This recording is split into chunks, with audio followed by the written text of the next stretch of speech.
83. Layers of meaning in Jewish tradition. The oral tradition provided space for questioning, adaptations and additions in a way the written word, the textual, cannot accommodate. In the Jewish tradition, the fixed sacred texts of the Torah have been kept adaptable to deep questioning and changing social circumstances through a form of telling called Midrash, stories created to explain, to fill gaps or explain apparent inconsistencies in the Torah. Midrash is actually a way to adapt the fixed-ness of the stories in the Bible. It has been, over many years, encouraged as a way to explore the rich, layered or implied and hidden meanings of the Torah. These stories elaborate on incidents in the Bible that highlight a principle of Jewish law or provide a moral lesson. The renewed tellings brought it up to date for learners of each generation, a kind of interpretation, often explaining an original narrative by the insights of a later age. Some ask, but is it true? And wise ones answer, true enough. A friend who is a Jewish rabbi smiled when I told him of how as a child I had been strangely distressed when I had first heard the story of Noah's Ark. I had been happy to hear that Noah and his family and all those animals entering the ark 2 by 2 had been saved, but had been horrified that so very many others wicked people I was old, but still lovingly created by God had drowned and perished.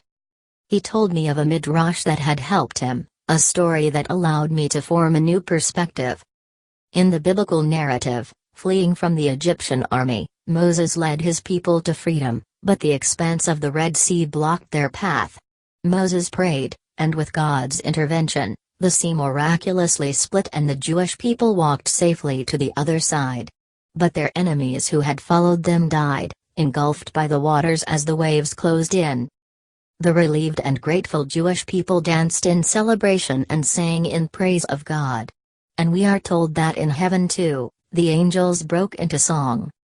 But the Almighty rebuked the angels, "How can you sing when my people are dying?" Our tendency to literal interpretation of scriptures only shows us a God who seemed to take sides, but suddenly the Midrash story guides us to the deeper and all too often forgotten truth that all are God's children. All of us are chosen. When scripture or religious teaching is taken literally, it is so easy for narrow agendas to be created, and the larger truth to be unknowingly, and sadly, often knowingly, discarded. The Jewish tradition has its own, beautiful way of reminding its followers of this fact about biblical narrative. The early rabbis spoke of the Bible as having been written in black fire and white fire. The black fire refers to words on the page, the black ink of the letters each person can see and read, text that can be analyzed, understood in context, frozen and unalterable.